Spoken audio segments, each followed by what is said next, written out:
একাদশ ও দ্বাদশ শ্রেণীর শিক্ষার্থীরা আসসালামু আলাইকুম। কেমন আছো তোমরা সবাই?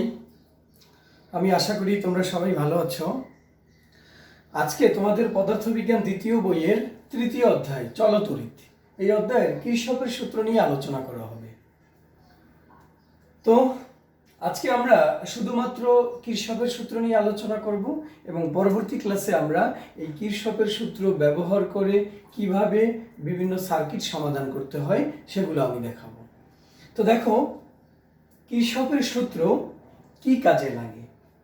তোমরা জানো যে আমরা যে বিভিন্ন সার্কিট আমরা ওহমের সূত্রের সাহায্যে সমাধান করি। তো যে সকল সার্কিট ওহমের সূত্রের সাহায্যে সমাধান করা যায় না, অর্থাৎ যেই সকল সার্কিট জটিল সার্কিট, সেই সার্কিটগুলো আমরা এই কির্শফের সূত্র ব্যবহার করে সমাধান করি। তো দেখো, কির্শফের প্রথম সূত্রটা কি? কির্শফের প্রথম সূত্রকে বলা হয় কেসিএল, অর্থাৎ কির্শফস কারেন্ট ল, সংক্ষেপে কেসিএল। তো সূত্রটা কি? তড়িৎ বর্তনীর কোনো সংযোগ বিন্দুতে মিলিত প্রবাহগুলোর বীজগাণিতিক সমষ্টি শূন্য। অর্থাৎ কোনো সংযোগ বিন্দুতে যে পরিমাণ বিদ্যুৎ আসবে, ঠিক সেই পরিমাণ বিদ্যুৎ আবার চলে যাবে। অর্থাৎ আগত প্রবাহ এবং নির্গত প্রবাহ পরস্পর সমান। কোনো বিন্দুতে বিদ্যুৎ এসে স্থির থাকবে না, যে পরিমাণ বিদ্যুৎ আসবে সেই পরিমাণ বিদ্যুৎই আবার প্রবাহিত হবে, অর্থাৎ চলে যাবে।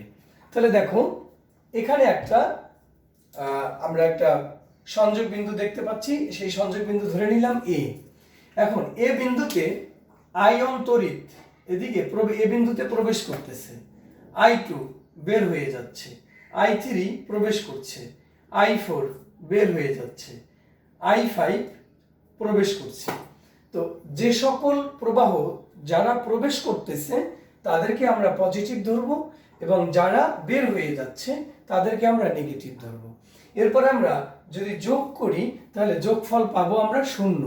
অর্থাৎ এই বিন্দুতে কোনো বিদ্যুৎ থাকবে না, যে পরিমাণ বিদ্যুৎ এখানে আসবে সাথে সাথে সেই বিদ্যুৎ চলে যাবে। তাহলে দেখো, আয়ন বিদ্যুৎ এখানে প্রবেশ করতেছে, আয়ন। তারপরে I3 প্রবেশ করতেছে, প্লাস I3।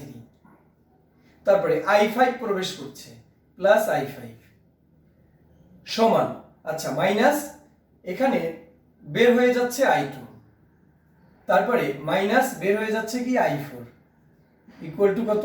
0। অর্থাৎ যে বিদ্যুৎ আসলো তাদের থেকে যারা বের হয়ে গেছে তাদেরকে যদি আমরা মাইনাস করি তাহলে রেজাল্ট হবে 0। অর্থাৎ এই বিন্দুতে কোনো বিদ্যুৎ থাকবে না, যে পরিমাণ বিদ্যুৎ আসবে সেই পরিমাণ বিদ্যুতেই চলে যাবে। এখন তোমরা বলতে পারো, স্যার আপনি বলছেন বীজগাণিতিক সমষ্টি, কিন্তু এখানে লিখছেন তো মাইনাস। তাহলে দেখো, আমরা বীজগাণিতিক সমষ্টি কিভাবে লিখি? আমরা লিখতে পারি ion plus I3 plus I5 plus minus I2 plus minus I5 equal to 0। তো দেখো, ion plus I3 plus I5 plus I2 plus minus I5 equal to 0। তো এখন এভাবেও আমরা লিখতে পারি। তাহলে কি হলো? বীজগাণিতিক সমষ্টি হলো। তাহলে সূত্রও কি বলছে? তড়িৎ বর্তনীর কোনো সংযোগ বিন্দুতে মিলিত প্রবাহগুলোর বীজগাণিতিক সমষ্টি শূন্য। তা বীজগাণিতিক সমষ্টি শূন্য। আচ্ছা, এরপর আমরা এটাকে এভাবেও লিখতে পারি ion plus I3 plus I5 সমান সমান, এই I2 ডান পক্ষে গেলে কি হয়?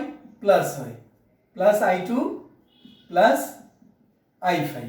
তাহলে দেখো, এরা হলো আগত প্রবাহ, অর্থাৎ এরা আসছে, আর এরা হলো নির্গত প্রবাহ, অর্থাৎ এরা চলে যাচ্ছে। তাহলে আগত প্রবাহ আর নির্গত প্রবাহ কি? পরস্পর সমান। অর্থাৎ যে পরিমাণ বিদ্যুৎ আসবে সেই পরিমাণ বিদ্যুতেই চলে যাবে। তাহলে আমরা কি বলতে পারি? যে তড়িৎ বর্তনীর কোন সংযোগ বিন্দুতে মিলিত প্রবাহগুলোর বীজগাণিতিক সমষ্টি শূন্য। অর্থাৎ সংযোগ বিন্দুতে কোনো প্রবাহ থাকবে না, কোনো বিদ্যুৎ এখানে থাকবে না, যে পরিমাণ বিদ্যুৎ আসবে সাথে সাথে চলে যাবে। আচ্ছা, এটা গেল। এখন এখানে দেখো, আবার আমরা আরেকটা সংযোগ বিন্দু দিলাম, ধরে নিলাম এই সংযোগ বিন্দুটাও এ। এখানে 2 অ্যাম্পিয়ার বিদ্যুৎ প্রবেশ করছে, 3 অ্যাম্পিয়ার প্রবেশ করছে। এখন এখানে I পরিমাণ বিদ্যুৎ প্রবেশ করছে না বের হয়ে যাচ্ছে, কিছুই বলা নেই। I5 বের হয়ে যাচ্ছে, আবার এখানে মানে এখানে 5 এম্পিয়ার বিদ্যুৎ বের হয়ে যাচ্ছে, আবার এখানে 1 এম্পিয়ার বিদ্যুৎ প্রবেশ করছে। তাহলে যারা প্রবেশ করবে তাদেরকে যদি আমরা প্লাস ধরি, আর যারা বের হয়ে যাবে তাদেরকে আমরা মাইনাস ধরতে হবে আমাদের। তাহলে আমরা ধরে নিলাম এই যে আই এর মানটা আমরা বের করব। এখানে আই এর মান কত এবং আই কি প্রবেশ করছে না আই কি বের হয়ে যাচ্ছে, আমাদের সেটাও বের করতে হবে। তো দেখো, যারা প্রবেশ করছে তাদেরকে আমরা প্লাস ধরি, আর যারা বের হয়ে যাচ্ছে তাদেরকে আমরা মাইনাস ধরি। তাহলে আমরা ধরে নেই এখানে এই আই পরিমাণ বিদ্যুৎ, এটা আমরা ধরে নেই আই পরিমাণ বিদ্যুৎ বের হয়ে যাচ্ছে। আই পরিমাণ বিদ্যুৎ আমরা ধরে নিলাম বের হয়ে যাচ্ছে, আমরা ধরে নিলাম। তো দেখো এখানে কে প্রবেশ করছে, 2 এম্পিয়ার, 2 এম্পিয়ার প্রবেশ করছে, প্লাস আবার প্রবেশ করছে কি 1 এম্পিয়ার, 1 এম্পিয়ার, প্লাস এখানে প্রবেশ করছে কে 3 এম্পিয়ার, 3 এম্পিয়ার, 3 এম্পিয়ারও প্রবেশ করছে। আচ্ছা, সমান সমান বের হয়ে যাচ্ছে কে 5 এম্পিয়ার, প্লাস বের হয়ে যাচ্ছে কে আই। অর্থাৎ এরা হলো আগত আর এরা হলো নির্গত। দেখো এখানে কি আগত প্রবাহ আর নির্গত প্রবাহ সমান, তাহলে 2 এম্পিয়ার আগত প্রবাহ মানে প্রবেশ করছে, 3 এম্পিয়ার প্রবেশ করছে, 1 এম্পিয়ার প্রবেশ করছে, 2 3 1, আর এখানে 5 এম্পিয়ার বের হয়ে যাচ্ছে। আর আই বিদ্যুৎ এটা বের হচ্ছে না প্রবেশ করছে কিছুই বলা নেই, আমি ধরে নিলাম এটা বের হয়ে যাচ্ছে। এই কারণে বের হয়ে যাচ্ছে যারা, এইটা আর এটা বের হয়ে যাচ্ছে, এটাকে আমরা ডান পক্ষে প্লাস দিয়ে দিলাম। অর্থাৎ আগত প্রবাহ আর নির্গত প্রবাহ পরস্পর সমান। তাহলে দেখো এখানে কত হয় 6, আর এখানে হয় 5 প্লাস আই, বা আই সমান কত 6 মাইনাস 5 সমান সমান 1 এম্পিয়ার। অর্থাৎ এই আই এর মান কত হলো, আই এর মান হলো 1 এম্পিয়ার। এবং আমরা এই আই এর দিকটা কি ধরছি, আমরা ধরেছি কি আই এর দিকটা, দেখো এখানে বের হয়ে যাচ্ছে ধরছি, আমরা ধরছি বের হয়ে যাচ্ছে, কিন্তু আমরা মানটা কি প্লাসই পেয়েছি। তার মানে আসলেই আই মানে 1 এম্পিয়ার বিদ্যুৎ বের হয়ে যাচ্ছে। তাহলে দেখো বের হয়ে যাচ্ছে 1 এম্পিয়ার, আর এই 5 এম্পিয়ার আর 1 এম্পিয়ার কত 6 এম্পিয়ার, আর প্রবেশ করছে 1 2 আর 1 3 3 3 6, অর্থাৎ 6 এম্পিয়ার বের হয়ে যাচ্ছে আর 6 এম্পিয়ারই প্রবেশ করছে। এখন তোমরা আবার অনেকে বলতে পারো স্যার এখানে আপনি ধরে নিচ্ছেন যে এই 1 এম্পিয়ার আই এম্পিয়ার বিদ্যুৎ বের হয়ে যাচ্ছে, যদি আমরা ধরে নিতাম এটা প্রবেশ করছে তাহলে কি হতো। দেখো তাহলেও আমরা এই রেজাল্ট 1 এম্পিয়ারই পেতাম। দেখো তখন আমরা অঙ্কটা কিভাবে করতাম, 2 এম্পিয়ার প্রবেশ করছে 2 প্লাস 3 এম্পিয়ার প্রবেশ করছে 3, প্লাস এখানে কি আই প্রবেশ করতেছে, প্লাস এখানে 1 প্রবেশ করতেছে, সমান সমান বের হয়ে গেছে কে 5। আচ্ছা তাহলে এখানে রেজাল্ট কত হলো, রেজাল্ট হলো আই প্লাস 6 ইকুয়াল টু 5, বা আই সমান 5 মাইনাস 6 সমান সমান -1 এম্পিয়ার। তো আই এর মান পেলাম আমরা -1 এম্পিয়ার। কখন পেলাম, যখন আমরা ধরে নিচ্ছি এইটা প্রবেশ করতেছে, যখন প্রবেশ করতেছে ধরে নিছি তখন আমরা মান পেলাম মাইনাস। তাহলে মাইনাসে কথার অর্থ কি, আসলে প্রবেশ করছে না, এ কি হচ্ছে বের হয়ে যাচ্ছে, এই কারণে আমরা মাইনাস মান পেলাম। আর শুরুতে যেটা ধরেছিলাম বের হয়ে যাচ্ছে, তখন মানটা আমরা প্লাসই পেয়েছিলাম। তো এখন আমরা মান পেলাম মাইনাস, তার মানে আসলে মূলত এই বিদ্যুৎটা বের হয়ে যাচ্ছে, এই কারণে আমরা এখানে মাইনাস মান পেয়েছি এবং মানটা কি একই। তাহলে এই মাইনাস দ্বারা বুঝতে হবে যে আমরা যেদিকে ধরেছিলাম দিক তার উল্টা দিকে, আমরা ধরেছি এই দিকে কিন্তু দিক হবে কি বের হয়ে যাবে, মানে যেদিকে আমরা ধরেছি তার বিপরীত দিকে দিক হবে। তাহলে আমরা এইভাবে প্রথম সূত্র ব্যাখ্যা করব এবং প্রথম সূত্র ব্যবহার করে আমরা যে কোনো অঙ্ক আমরা এভাবে সমাধান করব। তো দেখো শিক্ষার্থীরা, এরপর হলো আমাদের কিরশফের দ্বিতীয় সূত্র। তো শিক্ষার্থীরা, এরপর হলো কিরশফস সেকেন্ড ল। তো কিরশফের দ্বিতীয় সূত্র কি? দেখো, কিরশফের দ্বিতীয় সূত্র,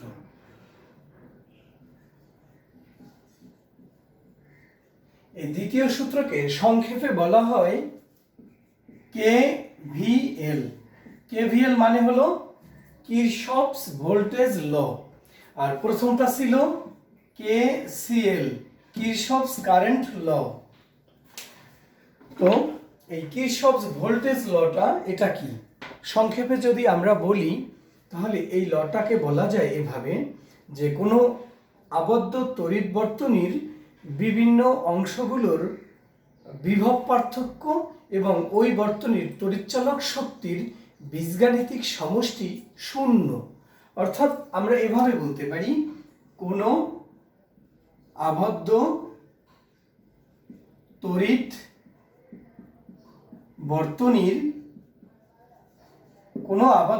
বর্তনীর বিভিন্ন অংশগুলোর বিভব পার্থক্য ও ওই বর্তনীর তড়িৎচালক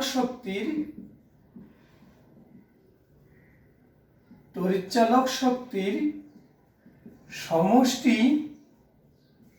শূন্য, এভাবে আমরা বলতে পারি।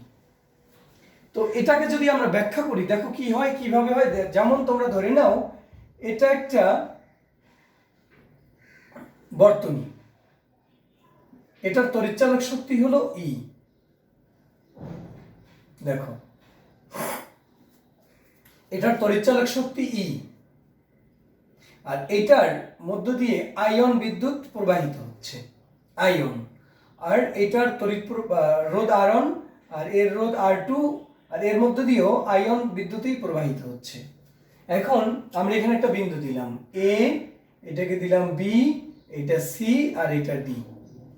এখন এ বি সি ডি এ, এটা একটা বদ্ধ বর্তনী। এই বর্তনীর দেখো, এই যে R1 এর বিভব পার্থক্যটাকে আমরা কি ধরলাম, এখানে বিভব পার্থক্যটাকে আমরা ধরলাম V1, আর এর বিভব পার্থক্যটাকে আমরা ধরলাম V2। অর্থাৎ এখানে বিভব V1 আর এইটার বিভব হলো V2। এখন এই সূত্র অনুসারে কোনো আবদ্ধ তড়িৎ বর্তনীর বিভিন্ন অংশগুলোর বিভব পার্থক্য ও ওই বর্তনীর তড়িৎচালক শক্তির সমষ্টি শূন্য। অর্থাৎ তড়িৎচালক শক্তির বীজগাণিতিক সমষ্টি শূন্য। বীজগাণিতিক সমষ্টি, শক্তির বীজগাণিতিক সমষ্টি শূন্য। এটা হলো সূত্র বা দ্বিতীয় সূত্র। তো এখন দেখো, এই সূত্র অনুসারে এটাকে আমরা কিভাবে লিখতে পারি? দেখো, A B C D A, এই বর্তনীর ক্ষেত্রে আমরা লিখতে পারি, দেখো এ থেকে শুরু হলো, তাহলে এটা হলো কি V1 প্লাস V2। দেখো, এ থেকে আমরা বিতে গেলাম, তাহলে এর বিভব হলো V1 আর এর বিভব V2, একই দিকে বিদ্যুৎ প্রবাহিত হচ্ছে এ থেকে বিতে। তারপরে আমরা কি এই সিতে আসলাম, সিতে আসার পরে আবার আমরা ডিতে আসবো। আসার পথে এই দিকে আমরা ব্যাটারির ঋণাত্মক প্রান্ত পেলাম, এই কারণে মাইনাস ই। তাহলে কি হলো, এই বীজগাণিতিক সমষ্টি 0। এরপরে আমরা কত, সি বিন্দু থেকে ডি বিন্দুতে আসবো, ডি বিন্দু থেকে এ বিন্দুতে আসবো। এখন এ বিন্দুর বিভব কত? অর্থাৎ এ বিন্দুর বিভব পার্থক্য এ বিন্দুর জন্য কত? 0। অর্থাৎ যেই বিন্দু সেই বিন্দুর বিভব পার্থক্য সবসময় 0ই হয়। তাহলে V1 plus V2 minus E সমান সমান কত? 0। মাইনাস ইটা কেন হলো? দেখো, এদিক থেকে আমরা ঘুরে এসে, আমরা ঘড়ির কাঁটার দিকে ঘুরতেছি, ঘুরে এসে আমরা এখানে ব্যাটারির ঋণাত্মক প্রান্ত আগে পেয়েছি, এই কারণে আমরা এখানে মাইনাস দিয়েছি। যদি আমরা এদিক দিয়ে ঘুরে আসতাম, দেখো সি বি, তারপরে এ, তারপরে ডি, তারপরে সি, এদিক দিয়ে ঘুরে আসলে আমরা লিখতাম মাইনাস, আমরা লিখতাম এখানে এদিক দিয়ে ঘুরে আসলে এটা মাইনাস হতো, এটা মাইনাস হতো, আর এটা প্লাস হতো। তখন এরকম লিখতাম আমরা মাইনাস V1 মাইনাস V2। যদি আমরা এদিক দিয়ে ঘুরে আসতাম মাইনাস V2, তা এখানে এসে প্লাস প্রান্ত আগে পেতাম plus V plus E, equal to 0, আমরা এভাবে পেতাম। তো দেখো এটা একই কথা, এইটাই পাশে আসলে মাইনাস হয়, তখন মাইনাস মাইনাস ভেনিশ হয়ে যাবে। তাহলে আমাদের এটার আর দরকার নেই। দেখো আমরা এখানে বলতে পারি v1 প্লাস v2 সমান সমান E, অর্থাৎ দেখো এই দুইটার এখানকার বিভব আর এখানকার বিভব, এই দুইটার বিভব হলো কি মোট তড়িৎচালক শক্তির সমান। আর বিভব তো মানে কি তোমরা তো জানো, এখানে কি v1 মানে হলো আয়ন r1, আর v2 মানে কি i2 r2 সমান সমান E। অর্থাৎ এখন দেখো আমরা কি বলতে পারি, বিভিন্ন অংশগুলোর রোধ এবং প্রবাহ এর গুণফল, রোধ আর প্রবাহ এর গুণফল। তাহলে বিভিন্ন অংশগুলোর রোধ আর প্রবাহের গুণফলের বীজগাণিতিক সমষ্টি তড়িৎচালক শক্তির সমান। মূলত বিজ্ঞানী কিরশফ এই সূত্রটাকে এভাবে বলেন নাই, বলছে এভাবেই যে রোধ আর প্রবাহের গুণফলের বীজগাণিতিক সমষ্টি মোট তড়িৎচালক শক্তির সমান। তাহলে সূত্রটা যেভাবে বলছেন আমরা সেভাবে একটু লিখি। এটা আমরা এভাবে না লিখে সূত্রটা বিজ্ঞানী যেভাবে বলছেন আমরা সেভাবেই লিখব। দেখো KVL, তাহলে সূত্রটা কি KVL, এই সূত্রটা হলো কোনো আবদ্ধ তড়িৎ বর্তনীর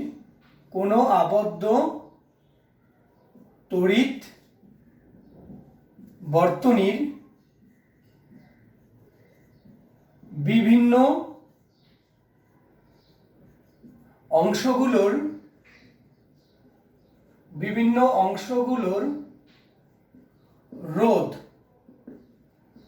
রোধ ও তাদের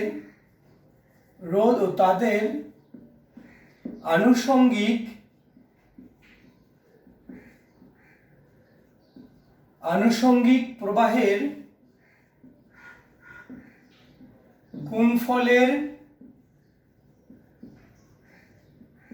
গুণফলের বীজগাণিতিক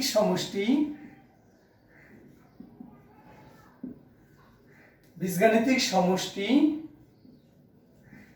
ওই বর্তনীর অন্তর্ভুক্ত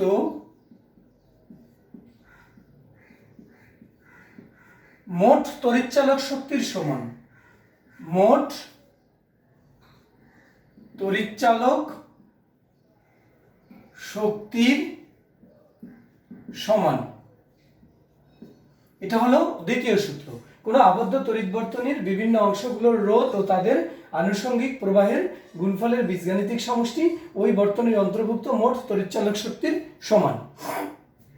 এখন মূলত এই যে সূত্রটা, এই সূত্রটাই আমরা যে আগে বললাম যে বিভিন্ন অংশগুলোর বিভব পার্থক্য আর তড়িৎচালক শক্তি এদের বীজগাণিতিক সমষ্টি শূন্য, আসলে একই কথা। দেখো আমরা এই সার্কিটটার জন্য এই সূত্রটা আমরা ব্যবহার করব। দেখো এখানে একটা সার্কিট আছে ABCD, এই সার্কিটটা দেখো এটা হলো ব্যাটারি তড়িৎচালক শক্তি E, তড়িৎচালক শক্তির এটা হলো ঋণাত্মক প্রান্ত আর এটা হলো ধনাত্মক প্রান্ত। এখন এই যে ব্যাটারির রোধ হলো R6, এর মধ্য দিয়ে তড়িৎ প্রবাহিত হচ্ছে I6। এই I তড়িৎ এখানে এসে দুই ভাগ হয়, এক ভাগ কত I4 আর একবার আয়ন কোথায় গেল, R1 রোধের মধ্য দিয়ে আয়ন কোথায় গেল, বি বিন্দুতে আসলো, বি বিন্দুতে এসে এই আয়ন আবার দুইটা ভাগ হবে, এক ভাগ হবে কি I2 আর এক ভাগ হবে I5। তাহলে I5 কোথায় গেল, এই R5 এর মধ্য দিয়ে ডি বিন্দুতে আসবে, আর I2 R2 রোধের মধ্য দিয়ে সি বিন্দুতে যাবে। আচ্ছা, সি বিন্দুতে এসে ঠিক এই দিকে চলে আসবে। আবার এই যে I5 আর এই I4 ডি বিন্দুতে এসে মিলিত হয়ে এরা কত হবে, I3 হবে। I3 R3 এর মধ্য দিয়ে সি বিন্দুতে এসে আবার ঠিক সেই তড়িৎচালক শক্তি ইতে ফিরে আসবে। এখন এইখানে একটা বদ্ধ বর্তনী আমরা চিন্তা করি, আমরা বলি হলো ABCA।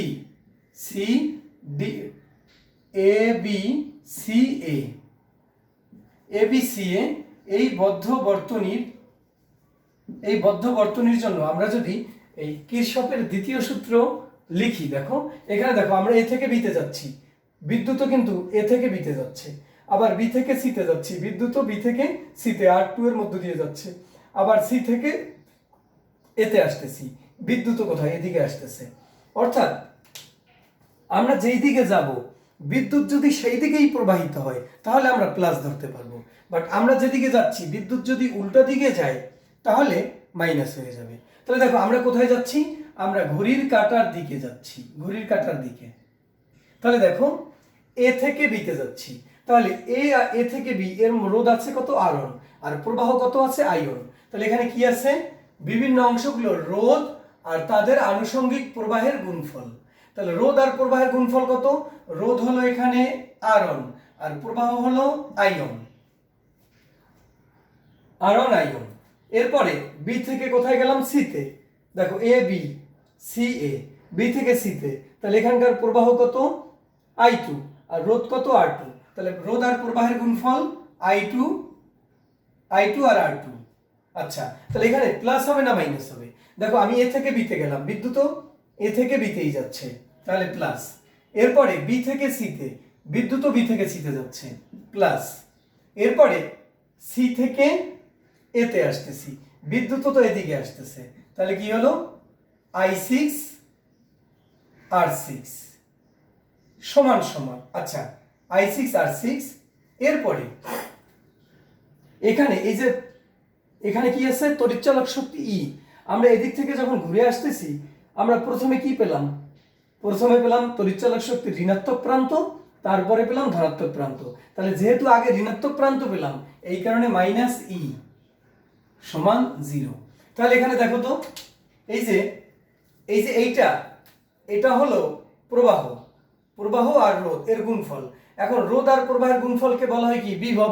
কারণ তুমি জানো V = IR, তাহলে IR আর এর গুণফল কি, বিভব। তাহলে এখানকার এই বিভব অর্থাৎ এখানকার বিভব পার্থক্য, এই বিভব পার্থক্য আর এই বিভব পার্থক্য, অর্থাৎ এই I6 R6 এদের বিভব পার্থক্য, এই সবগুলো রোধের বিভব পার্থক্য যোগ করলাম আর এখানে তড়িৎচালক শক্তি কি করলাম, মাইনাস করে দিলাম। তাহলে এদের বীজগাণিতিক সমষ্টি কি পেলাম আমরা, 0। অর্থাৎ আমি তো শুরুতেই তোমাদের বলেছি যে এই সূত্রটা হলো বিভিন্ন অংশগুলোর বিভব পার্থক্য আর তড়িৎচালক শক্তি তাদের বীজগাণিতিক সমষ্টি 0। অর্থাৎ এখন এইটাকে আমরা এভাবেও লিখতে পারি, দেখো I1 R1 plus I2 R2 plus I6 R6 সমান সমান E। তাহলে দেখো এইবার আমরা সূত্রে আসি, কোনো আবদ্ধ তড়িৎ বর্তনীর বিভিন্ন অংশগুলোর রোধ আর তাদের প্রবাহের গুণফলের বীজগাণিতিক সমষ্টি। তাহলে রোধ আর প্রবাহের গুণফল, এই রোধ আর প্রবাহের গুণফলের বীজগাণিতিক সমষ্টি মোট সমষ্টি ওই বর্তনীর অন্তর্ভুক্ত মোট তড়িৎচালক শক্তির সমান। তাহলে এই বীজগাণিতিক সমষ্টি এই তড়িৎচালক শক্তির সমান। অর্থাৎ দেখো এ বি সি এ এই বর্তনীর তড়িৎচালক শক্তি E আর এখানকার রোধ আর প্রবাহের গুণফল, তাহলে রোধ আর প্রবাহের গুণফলের বীজগাণিতিক সমষ্টি কত, তড়িৎচালক শক্তির সমান। এটা হলো আমাদের সূত্র এবং এই সূত্র দেখো মিলে গেছে। এখন যদি আমরা আবার এই এ বি সি এ বর্তনী জন্য আমরা লিখলাম, এখন যদি আমরা দেখো শিক্ষার্থীরা এটা আর আমি প্রয়োজন মনে করছি না, আমরা অন্য একটা সার্কিট লিখি। দেখো A B C A D A, দেখো A B C D A এই বর্তনীটা যদি আমরা চিন্তা করি, A B C D A, তাহলে দেখো এ থেকে বিতে যাচ্ছে, প্রবাহ এ থেকে বিতে যাচ্ছে, তার মানে কি I1 R1। তারপরে বি থেকে সিতে যাচ্ছে, তাহলে প্রবাহ বি থেকে সিতে যাচ্ছে, প্লাস I2 R2। আবার সি থেকে কোথায়, ডিতে আসতেছি। এখানে দেখো আমরা যাচ্ছি সি থেকে ডিতে আর প্রবাহ কোথায় যাচ্ছে, উল্টা দিকে। প্রবাহ যাচ্ছে কোথায়, আমরা যাচ্ছি হলো দেখো ঘড়ির কাঁটার দিকে। এই পর্যন্ত আমরা ঘড়ির কাঁটার দিকে গেলাম, বিদ্যুৎও ঘড়ির কাঁটার দিকে এই পর্যন্ত আসলো। এরপরে আমরা ঘড়ির কাঁটার দিকে যাচ্ছি কিন্তু বিদ্যুৎ যাচ্ছে কোথায়, এই দিকে। তাহলে এখানে কি হলো, -I3 R3। এরপরে আমরা ডি থেকে এতে আসতেছি, আমরা আসতেছি ঘড়ির কাঁটার দিকে কিন্তু বিদ্যুৎ যাচ্ছে ঘড়ির কাঁটার বিপরীত দিকে, বিদ্যুৎ যাচ্ছে এই দিকে। তাহলে কি হলো, -I4 R4 সমান সমান কত, দেখো হবে হলো তড়িৎচালক শক্তির সমান। কিন্তু এ বি সি ডি এ এই যে বর্তনী এই এখানে কোথাও কোনো তড়িৎচালক শক্তি নাই, তড়িৎচালক শক্তি আছে ভিতরে। যদি আমরা এ বি সি এ লিখতাম তাহলে তড়িৎচালক শক্তি থাকতো, কিন্তু এই যে দেখো এই পথে কোনো তড়িৎচালক শক্তি নাই, এই কারণে রেজাল্ট হলো 0। তাহলে দেখো আমরা এইভাবে এখানেও কি লিখলাম, তড়িৎচালক শক্তি মোট অর্থাৎ রোধ আর প্রবাহের গুণফলের বীজগাণিতিক সমষ্টি মোট তড়িৎচালক শক্তির সমান। যেহেতু তড়িৎচালক শক্তি নাই এই কারণে 0 হয়ে গেছে। তো শিক্ষার্থীরা আমরা এভাবে এই সূত্রগুলো ব্যবহার করতে পারি। এখন আমরা এইটা গেল, আমরা এখানে আরেকটা সার্কিট দেখা যাচ্ছে, এই সার্কিটটার জন্য এই সূত্রটা আমরা একটু অ্যাপ্লাই করে দেখি। দেখো এখানে হলো একটা ব্যাটারি ইয়ন আর এখানে আরেকটা ব্যাটারি E2।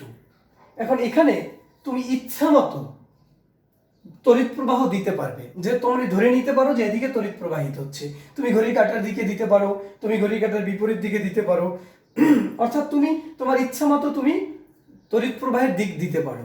তো দেখো আমরা এখান থেকে ধরে নিলাম বিদ্যুৎ প্রবাহিত হলো, তো বিদ্যুৎ এই আয়নের মধ্যে দিয়ে আয়ন বিদ্যুৎ প্রবাহিত হলো। তো আয়ন বিদ্যুৎ এন বিন্দুতে এসে দুইটা ভাগ হলো, এক ভাগ হলো I2 আর এক ভাগ হলো I3। I2 গেল R2 রোধের মধ্য দিয়ে আর I3 গেল এই R3 রোধের মধ্য দিয়ে। এখানে এসে ও বিন্দুতে এসে বিদ্যুৎ আবার দুইটা ভাগ হলো, এই I3 দুই ভাগ হলো, এক ভাগ হলো I4 আর এক ভাগ হলো I5। এই I5 করবে কি এর মধ্য দিয়ে আসবে, এর মধ্য দিয়ে এসে এই R5 এর মধ্য দিয়ে ঠিক আবার এই কি এই কোথায় কিউ বিন্দুতে আসবে। তাহলে দেখো এই আয়ন এখান থেকে রওনা দিয়েছিল, আয়ন এই একটা ভাগ হলো I2 এখানে আসবে, আবার I3 এখানে ভাগ হয়ে I4 এখানে আসবে, আর বাকি অংশ এখানে আসবে। তাহলে এই যে মূল প্রবাহ আয়ন এই বিন্দুতে সে মিলিত হয়ে ঠিক আবার এইদিকে আয়ন চলে আসবে, এই আয়ন এখানে আবার ব্যাটারিতে চলে আসবে। এখন যদি আমরা কিরশফের দ্বিতীয় সূত্র যদি আমরা এখানে অ্যাপ্লাই করি, দেখো আমরা প্রথমে দেখো এম এন কিউ তারপরে এল তারপরে এম এই বর্তনীতে আমরা কারশফের দ্বিতীয় সূত্র অ্যাপ্লাই করি। দেখো M N Q L M অর্থাৎ এখানে আমরা ধরে নেই ঘড়ির কাঁটার দিকে আমরা ঘুরতেছি, দেখো ঘড়ির কাঁটার দিকে আমরা ঘুরতেছি, আমরা ইচ্ছা করলে বিপরীত দিকেও ঘুরতে পারি। তো দেখো এইটার রোধ আর প্রবাহের গুণফল কি, আয়ন আরন, রোধ আর প্রবাহের গুণফল। এখন দেখো আমরা যাচ্ছি এম থেকে এন, বিদ্যুৎও যাচ্ছে এদিকে, এই কারণে এটা প্লাস।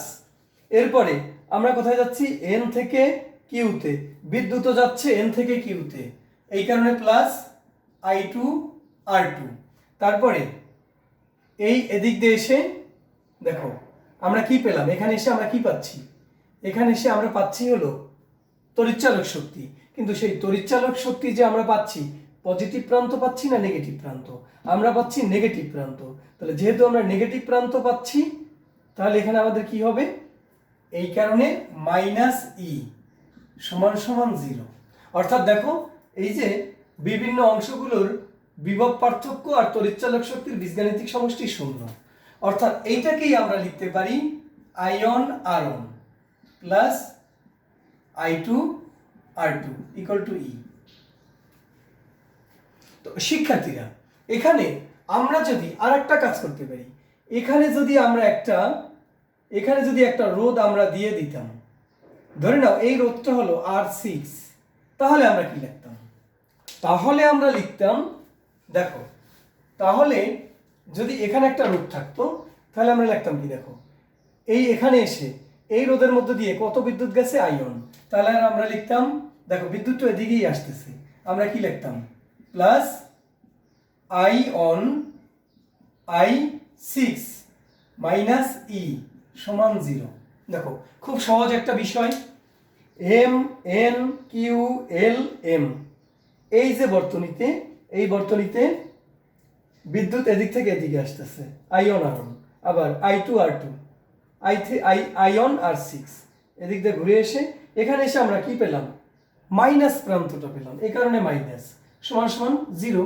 তো এখন কি লেখা যায়, আইন আরন প্লাস I2 R2 প্লাস আইন R6 ইকুয়াল টু E। তাহলে এখন দেখো বিভিন্ন অংশগুলোর রোধ আর তাদের প্রবাহের গুণফলের বীজগাণিতিক সমষ্টি, রোধ আর প্রবাহের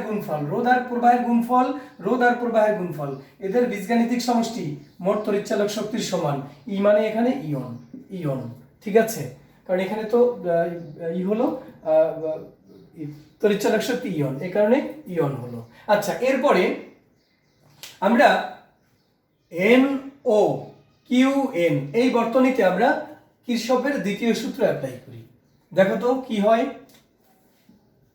NO QN,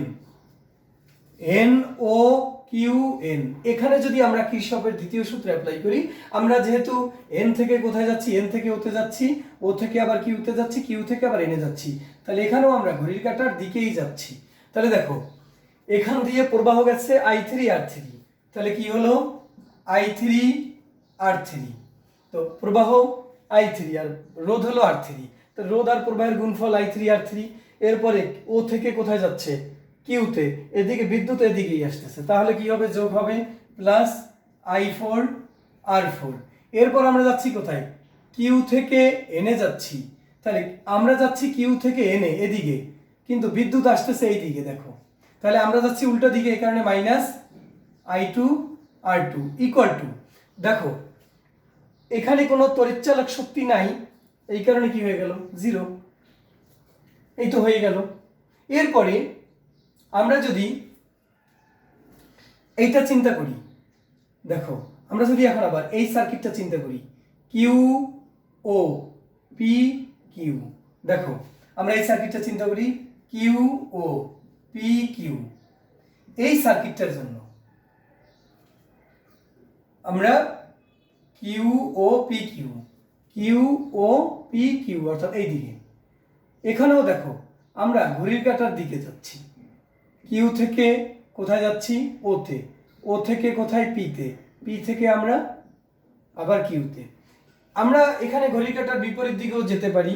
দেখো শিক্ষার্থীরা, আমরা ঘড়ির কাঁটার দিকে একবার যাই, এরপর আমরা এই সার্কিটটা বিপরীত দিকে যে দেখাই যে কি হয়। তো ঘড়ির কাঁটার দিকেই আমরা যাচ্ছি, এখান থেকে এখানে যাচ্ছি, দেখো এই দিকে আমরা যাচ্ছি, আর বিদ্যুৎ আসতেছে এই দিকে, এই কারণে কি হলো মাইনাস I4 R4 এখান থেকে এখানে। এরপর আমরা আসি এখানে এসে দেখলাম E2 কি, তড়িৎচালক শক্তি, কিন্তু E2 এর আমরা পজিটিভ প্রান্ত ওখানে পেলাম আর নেগেটিভ প্রান্ত এই পাশে, তাহলে শুরুতে আমরা যখন এদিক থেকে ঘুরে পজিটিভ প্রান্ত পেলাম, এই কারণে প্লাস E। এরপরে আমরা কি করলাম, এদিক থেকে আসলাম, এদিক দিয়ে এসে R5 এর মধ্যে দিয়ে I5 বিদ্যুৎ যাচ্ছে, তাহলে plus I5 R5 equal to কত, 0। তাহলে এখন আমরা কি লিখতে পারি, আমরা লিখতে পারি মাইনাস I4 R4, তারপরে plus I5 R5 equal to এই পেশে গেলে মাইনাস ই হয়ে গেল। এই তো আমাদের সূত্র। আমরা যদি এই দিক দিয়ে আসি, কিউ ও পি কিউ, দেখো এদিকে যাচ্ছে, এই কারণে এটা মাইনাস হয়ে গেল, এখানে এসে আমরা পজিটিভ প্রান্ত পেলাম, এই কারণে আমরা প্লাস দিয়েছিলাম ই। এরপর এখানে এসে আবার এদিকে বিদ্যুৎটা ঠিক এই দিকেই আসতেছে, এই কারণে এটা প্লাস হয়ে গেল, সমান সমান 0। অর্থাৎ তড়িৎচালক শক্তি আর বিভব পার্থক্য, এদের বীজগাণিতিক সমষ্টি 0। এখন এইটা এই পাশে গেলে মাইনাস হয়ে গেল। শিক্ষার্থীরা, এই হলো আমাদের সূত্র। এখন যদি তুমি আবার এটা ঘড়ির কাঁটার বিপরীত দিকে যাইতা, দেখো তুমি যদি এই দিকে যাইতা, তাহলে আমরা কি পেতাম, তাহলে দেখো এদিকে আসলে এই I5 আর R5 এটা মাইনাস হয়ে যেত, E2 মাইনাস পেতাম, আবার এইটা আমরা কি পেতাম, প্লাস পেতাম, এবং ক্যালকুলেশন করলে ঠিক একই সমীকরণ আমরা পেয়ে যেতাম। আচ্ছা, এরপরে আমাদের এই একটা সমীকরণ, দেখো এই সমীকরণটা আমরা আবার সমাধান করে দেখি যে কি হয়। দেখো এটা ইয়ন আর এটা হলো E2, এটা পজিটিভ প্রান্ত, এটা নেগেটিভ প্রান্ত, এটা পজিটিভ প্রান্ত, এটা নেগেটিভ প্রান্ত। আয়ন বিদ্যুৎ পি বিন্দুতে এসে দুইটা ভাগ হয়, একটা I3 আর একটা I2। I3 আবার এই ই বিন্দুতে আসে, I2 ই বিন্দুতে আসে, I3 সি বিন্দুতে যায়, সি বিন্দুতে এসে আবার এই ব্যাটারির মধ্য দিয়ে ডি বিন্দুতে এসে, ডি বিন্দুতে এসে আবার কোথায় আসে, ই বিন্দুতে এসে, ই বিন্দুতে এসে ঠিক এইদিকে চলে আসে। এখন এই I3 এখানে এই পর্যন্ত আসে আর I2 এখানে এসে, এখানে এসে I2 আর I3 মিলিত হয়ে ঠিক আয়ন হয়ে যায়। এই আয়ন আবার R4 এর মধ্য দিয়ে এসে আবার ব্যাটারিতে চলে আসে। এখন যদি আমরা এ বি ই এফ এ এই বর্তনীতে যদি আমরা কিরশফের দ্বিতীয় সূত্র অ্যাপ্লাই করি, তাহলে দেখো রোধ আর প্রবাহের গুণফল কি, আয়ন আরন। দেখো এইটা আমরা ঘড়ির কাঁটার দিকে যাচ্ছি, ঘড়ির কাঁটার দিকে আয়ন আরন। আচ্ছা, তারপরে এটা কি প্লাস I2 R2, এরপরে এখানে এসে এদিকে আমরা যাচ্ছি প্লাস আয়ন R4, এরপরে দেখো এখানে আসার পরে আমরা ব্যাটারির ঋণাত্মক প্রান্ত আগে পেলাম, এই কারণে মাইনাস E1 ইকুয়াল টু 0। তো এরপরে আমরা কি লিখতে পারি, ion R1 plus I2 R2 plus ion R4 সমান সমান ইয়ন। অর্থাৎ রোধ আর প্রবাহের গুণফলের বীজগাণিতিক সমষ্টি তড়িৎচালক শক্তির সমান এইটা। আর যদি আমরা এইটা বলি তাহলে আমাদের বলতে হবে রোধ আর প্রবাহের গুণফলের বীজগাণিতিক সমষ্টি আর তড়িৎচালক শক্তি এদের বীজগাণিতিক সমষ্টি 0। অর্থাৎ আমরা এইভাবেও বলতে পারি যে বিভিন্ন অংশগুলোর বিভব পার্থক্য আর তড়িৎচালক শক্তি এদের বীজগাণিতিক সমষ্টি 0। আচ্ছা, এরপরে আমরা যদি এইটাকে আবার এই যে এখানে দেখো B C D E B এইটা যদি আমরা কল্পনা করি, দেখো এখানে আমরা একটা কাজ করি, এখানে আমরা ঘড়ির কাঁটার বিপরীত দিকে যাই। দেখো ঘড়ির কাঁটার বিপরীত দিকে যাব, এই দিকে যাব। দেখো তাহলে কি বি থেকে ই থেকে ডি থেকে সি থেকে আবার বিতে আসবো। আচ্ছা, এই বর্তনীর জন্য দেখো আমরা ঘড়ির কাঁটার বিপরীত দিকে যাচ্ছি, আমরা এইদিকে ঘড়ির কাঁটার বিপরীত দিকে যাচ্ছি। তাহলে দেখো বি থেকে ই, তাহলে বি থেকে ই, আমরা বি থেকে ইতে আসতেছি, বিদ্যুৎও বি থেকে ইতে আসতেছে, এই কারণে I2 আর R2 কি হয়ে গেল, প্লাস হয়ে গেল। এরপরে আমরা কোথায় যাচ্ছি, এদিকে এসে আমরা E2 এর কি পেলাম, আমরা E2 এর ঋণাত্মক প্রান্ত পেলাম, এই কারণে E2 কি হয়ে গেল, মাইনাস হয়ে গেল। আমরা যদি ধনাত্মক প্রান্ত পেতাম তাহলে E2 আমরা প্লাস দিতাম। এরপরে আসলাম আমরা সি বিন্দুতে এসে আমরা কি দেখতে পাচ্ছি, আমরা দেখতে পাচ্ছি R3 আছে আর I3 আছে, কিন্তু আমরা আসতেছি ঘড়ির কাঁটার বিপরীত দিকে আর বিদ্যুৎ যাচ্ছে তার উল্টো দিকে, বিদ্যুৎ যাচ্ছে এই দিকে আর আমরা আসতেছি এই দিকে, এই কারণে কি হয়ে গেল, minus I3 R3 equal to 0। এখন এটাকে লেখা যায় I2 R2 minus I3 R3 সমান সমান এই পাশে গেলে E2 কি হয়, প্লাস হয়ে যায়। তাহলে দেখো বীজগাণিতিক সমষ্টি মোট তড়িৎচালক শক্তির সমান, অর্থাৎ রোধ আর প্রবাহের গুণফলের বীজগাণিতিক সমষ্টি তড়িৎচালক শক্তির সমান। এইটা হলো শিক্ষার্থীরা এই সূত্রগুলো দিয়ে আমরা বিভিন্ন ধরনের জটিল সার্কিট আমরা সমাধান করতে পারবো। আমরা পরবর্তী ক্লাসে এই সূত্র দিয়ে কিরশফের প্রথম এবং দ্বিতীয় সূত্র অ্যাপ্লাই করে আমরা কিভাবে I1 I2 আর I3 এর মান বের করতে পারি। অর্থাৎ তোমাকে যদি বলা হয় I1 এর মান কত বা I2 এর মান কত, I3 এর মান কত, এই মানগুলো আমরা এই সূত্রগুলো দিয়ে ব্যবহার করে আমরা বের করতে পারবো ইনশাল্লাহ। তো ঠিক আছে, আজকে এ পর্যন্তই থাক শিক্ষার্থীরা। আর তোমরা কোন বিষয়গুলো বুঝতে পারোনি আজকে লেকচারের, তোমরা অবশ্যই কমেন্ট করে জানাবে। আর তোমরা অবশ্যই আমার YouTube channel easy physics by Fahim sir subscribe করতে ভুলবা না। আল্লাহ হাফেজ।